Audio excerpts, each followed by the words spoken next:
possibly the most famous and well-known character to come out of Japanese pop cultural media and cross into international iconography is the radioactive giant lizard Gojira, known around here as Godzilla. Debuting as a character in the 1954 film bearing his name, Godzilla was a statement on the haunted fallout of post-World War II Japan, a frequently overwhelming attempt to process the unfathomable horror of nuclear warfare, smuggled into a measured, effective creature feature. This, almost immediately, was spun off into a long-running series of various kaiju films, nearly all helmed by original creator Ishiro Honda. The entries got further and further away from the awe-inspiring trauma of the original, but frequently were a lot of fun anyway. I'm a Mothra man myself. Weirdly, for such an iconic character, his roster as the subject of a video game has been shockingly scant. There's a couple cutesy maze games for the MSX, one of which got ported over to the Game Boy in the US. There's a couple punishing NES side-scrollers. There's several weird turn-based strategy games. And a quirky hybrid thing for the SNES called Super Godzilla. Up to 1998, the only Godzilla on a 32-plus-bit machine was a Japan-exclusive Saturn game, a real-time strategy game with the excellent name of Godzilla Archipelago Shock.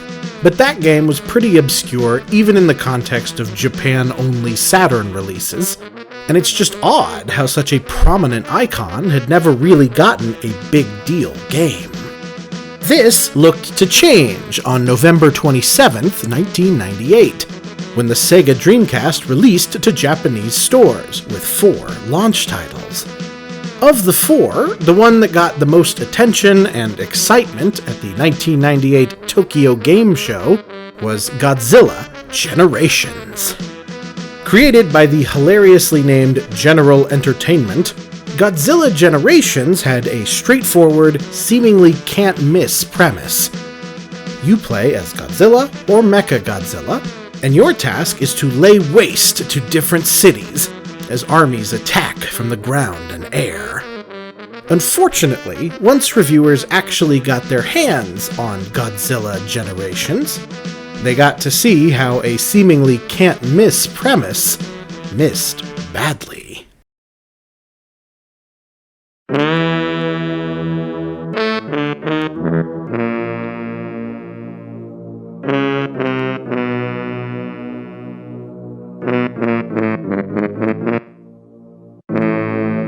Godzilla Generations does ask you to destroy cities, but it does so in the most alienating and tedious way possible. Godzilla moves at 1 speed, and that speed is slow. He stomps around through town at a speed of about 0.1 miles per hour, without any option to increase his gait.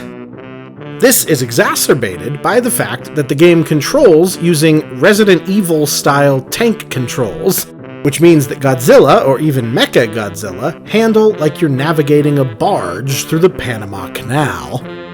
The levels have very strict water boundaries, and if you accidentally amble out of bounds, the game gives you 9 seconds to return to the field of play, which becomes a race against the clock to awkwardly rotate your monster and point him in the right direction to not get counted out.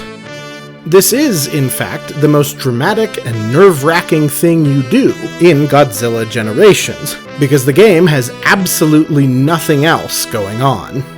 There's no strategy, no technique. You glumly lumber through buildings like Honey, I Blew Up the Kid, a task made even more difficult by the insane cinematic camera, which changes directions constantly and makes it near impossible to navigate sensibly or get any sense of satisfaction or momentum. Resident Evil also changes camera angles like this, but it was in service of making you feel unsteady, creeped out, and also was limited to a series of static corridors. Why General Entertainment decided that this was what they needed to do for their arcadey Godzilla game, I do not know. But it makes for a catastrophic gameplay experience.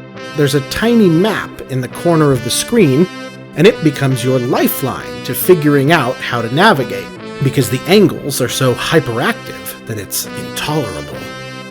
If you do manage to pass the levels, the closest thing the game has to something cool is that beating it unlocks classic Godzilla characters, including original 1954 Godzilla, the brand new at the time American Godzilla, that little Manila, and Giant Dr. Serizawa? Yes, for some reason, these are options that denote the titular generations. You can also unlock trailers for the old movies, which is fun, if a bit random. But ultimately, the game just doesn't have anything much to offer outside of its initial novelty. I belatedly discovered that General Entertainment, the developers of this game, are better known as Team Land Ho, creators of fellow Japanese Dreamcast launch title, and fellow slam dunk premise turned inexplicably god-awful mess, Pen Pen Triicelon. And suddenly, everything made sense. If you want a captivating and complicated evocation of the impact of the Godzilla film series, Godzilla Generations will not do this for you. And if you wanted a goofy, mindless game where you could zone out as a giant monster and destroy things, you should play a Rampage game, which low-key might be the actual best Godzilla game ever made, even unofficially.